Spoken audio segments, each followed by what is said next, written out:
Good afternoon guys. Ito sa rooftop, i-check up namin yung nilagay naming mga pressure kung pareho pa. Ang indoor ang kulang.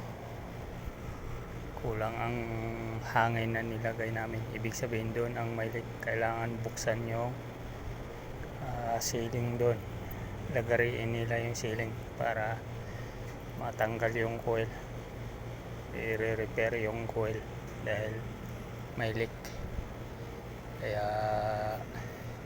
kailangan nilang buksan. Kaya nasa rooftop ako guys. Oh, maganda ang tanawin. Oh. Ang init.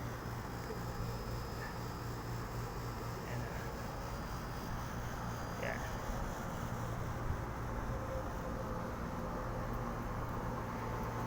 Yan.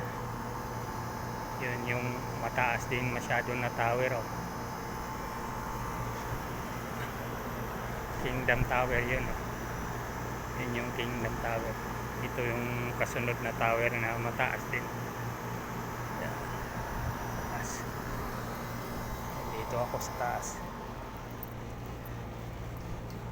Kaya okay guys, babay ako. At papubuksan yung baba. Bye, God bless.